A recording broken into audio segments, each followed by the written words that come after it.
नमस्कार फ्रेंड्स, स्वागत है आपके अपने YouTube चैनल पर। आज हम मानव का पाचन तंत्र पढ़ेंगे। तो देखते हैं हम सबसे पहले मानव के पाचन तंत्र की क्रियाविधि देखते हैं हम पाचन तंत्र कैसे कैसे संपन्न होता है हमारा भोजन। आइए देखते हैं हम सबसे पहले मानव का पाचन तंत्र। अच्छा फ्रेंड्स, हमारे शरीर के अंदर क्या पाई जाती है? ग्रंथियाँ पाई जाती है हमारे शरीर के अंदर।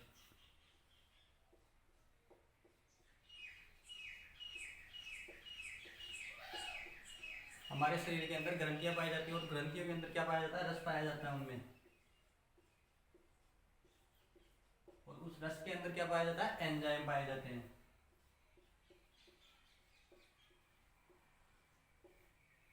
एंजाइम का हमारे शरीर में क्या काम होता है? था भोजन को पचाने का काम करते हैं।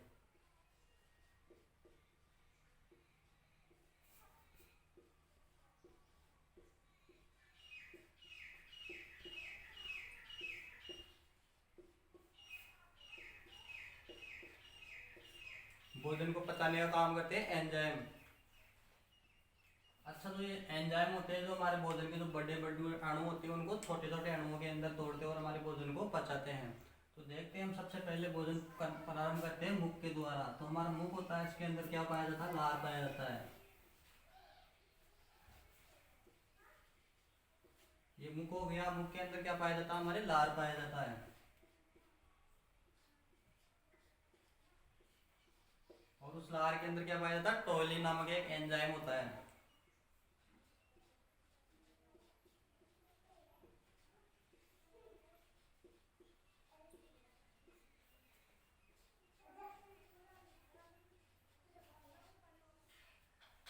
लार होता है, उसके अंदर क्या पाया जाता है? टोलिन नामक एंजाइम पाया जाता है जो स्टोर्स का काम करता है, यानी मोल्ड को किसमें बदलता है? मोल्टोज के अंदर बदलता है। जो किसका काम करता है? स्टोर्स का। स्टोर्स का पाचन करता है।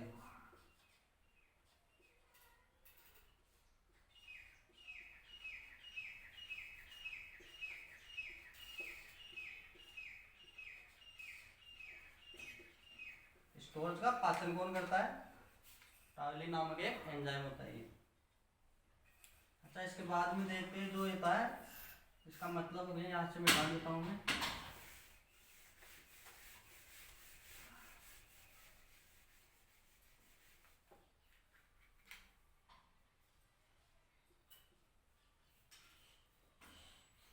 जो टोलिन नामक जो एंजाइम होता है वो क्या काम करता है?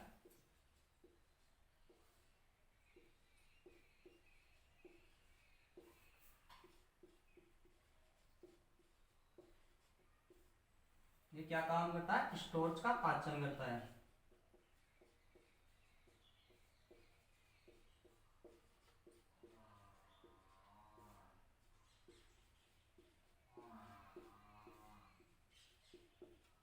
स्टोर्स का पाचन करता है।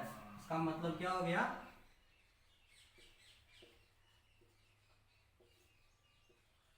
ये क्या करता है? मोड को माल्टोज के अंदर कन्वर्ट करता है।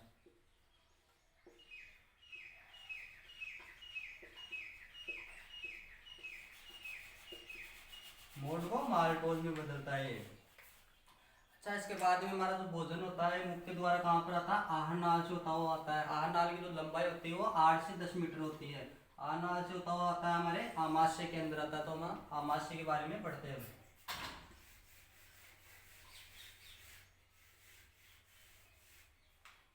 आहार नाल से कहाँ पर आता है? आमाशय के अंदर।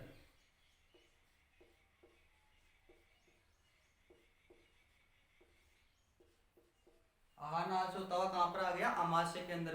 अच्छा, जो आमाशय की जो दीवारें होती है उन पर कौन सी ग्रंथियां पाई जाती है? गैस्ट्रिक नामक ग्रंथियां पाई जाती है।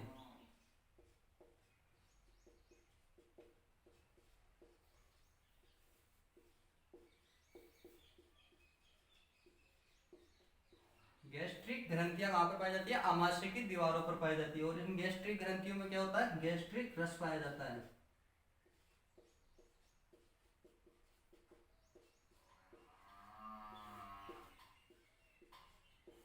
गैस्ट्रिक रस पाया जाता है गैस्ट्रिक ग्रंथियों के अंदर। और जो ये गैस्ट्रिक रस होता है इसको कितने भागों में बांटा जाता है? किन किन से मिलकर बना होता है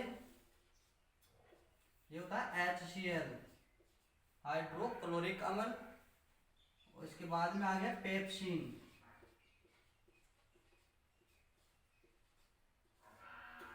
और तीसरा हो गया रेनिन। रेनिन। अच्छा, तो हमारे एक क्वेश्चन बन रहा है यहाँ पे, अमाशय में कौन कौन से एंजाइम पाए जाते हैं। दो एंजाइम पाए जाते हैं, एक तो हो गया पेप्सिन और एक हो गया रेनिन।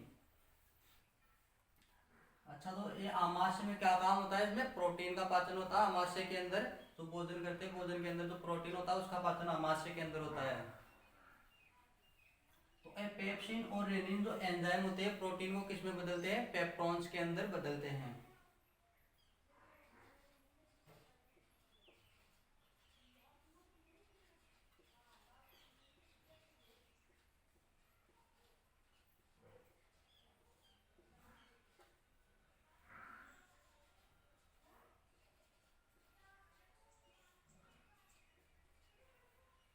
प्रोटीन को किसके अंदर बदलते हैं, पेप्टोन्स के अंदर बदलते हैं।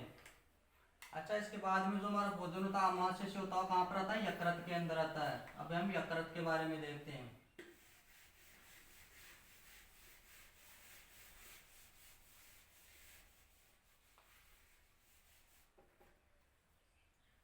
इसके बाद में कहाँ आता है, यकृत।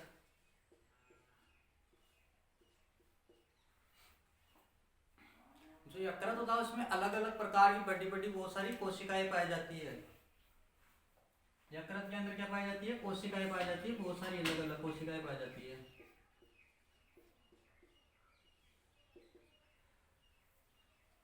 और इन कोशिकाओं के अंदर क्या होता है, जो यकृत होता है इसमें क्या स्थापित होता है, अपने पितरस स्थापित होता है। यकृत होता है उसमें क्या होता है, पितरस। और ये जो पितरस कहाँ पर स्टोर रहता है, यकृत के अंदर। ये हो गया हमारा पित्ताशय। पित्ताशय के अंदर स्टोर रहता है ये पितरस।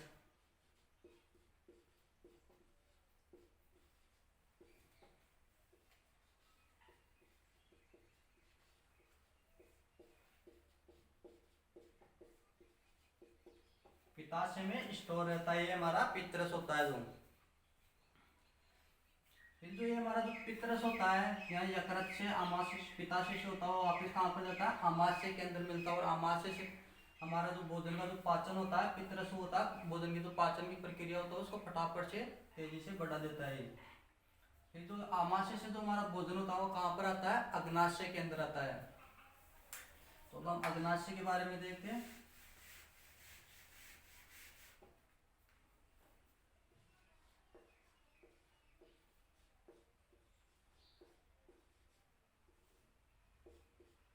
हमारा जो भोजन होता है यहाँ से आमाशय से होता हुआ कहाँ पर आता है, फिर अग्नाशय के अंदर आता है। तो अग्नाशय होता है उसमें कौन सा रस पाया जाता है, अग्नाशय रस पाया जाता है।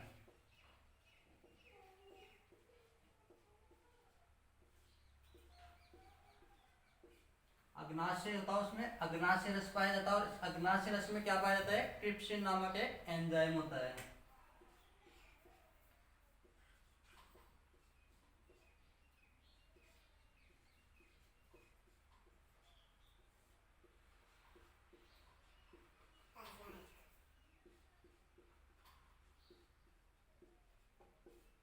ट्रिप्सिन नामक एंजाइम कहाँ पर पाया जाता है, अग्नाशय के अंदर पाया जाता है। जो पेप्टोन्स को किसमें बदलता है, एमिनो अम्ल के अंदर बदलता है।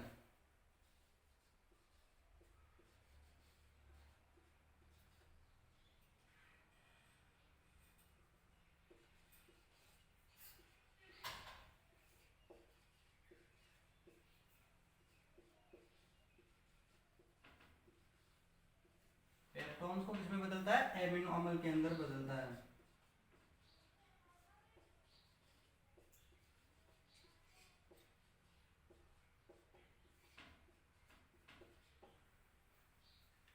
अच्छा फ्रेंड्स, ये हमारे भोजन की कार्य प्रणाली संपूर्ण हो गई है, कैसे कैसे हमारा भोजन होता है। तो एक बार और देख लेते हैं इसके बारे में। सबसे पहले हम भोजन स्टार्ट करते हैं तो भोजन हमारे मुख के अंदर जाता है। फिर मुख से होता हुआ यह था आहार नाल, इसको बोलते हैं ग्लैंड इंग्लिश के अंदर। भोजन नली को क्या बोलते हैं, ग्लैंड। इसकी जो लंबाई होती है वो कितनी होती है, 8 से 10 मीटर होती है। एग्जाम के अंदर पूछा जा सकता है इसका प्रश्न। फिर आहार नाल से होता हुआ जो हमारा भोजन होता है आमाशय के अंदर आता है। आमाशय में हमारा भोजन होता है 3 से 4 घंटे तक स्टोर रहता है। फिर आमाशय से जो हमारा भोजन होता है वो यकृत के अंदर आता है। यकृत में क्या स्थापित होता है, पित्ररस स्थापित होता है। और इस पित्ररस जो कहाँ पर होता है, यकृत के अंदर जो ये छोटा सा बना हुआ है पित्ताशय, इसके अंदर स्टोर रहता है। फिर हमारा जो भोजन होता है वापस आमाशय के अंदर जाता है। फिर आमाशय में आमाशय से कहाँ पर आता है, अग्नाशय में आता है। जो हमारा अग्नाशय होता है उसके अंदर क्या पाया जाता है, ट्रिप्सिन नामक एक एंजाइम होता है जो पेप्टोन्स को किसमें बदलता है, एमिनो अम्ल के अंदर बदलता है। फिर अग्नाशय से होता हुआ हमारा आता है भोजन छोटी आंत के अंदर आता है। तो छोटी आंत के अंदर हमारा भोजन काफी समय तक रुकता है और फिर गुदा के द्वारा एग्जिट हो जाता है। अच्छा फ्रेंड्स, आज की क्लास इतनी है। इसके बारे में जो भी इम्पोर्टेंट क्वेश्चन बनते हैं वो कल लिखा देंगे आपको। जय हिंद, जय भारत। मिलते हैं कल की क्लास में।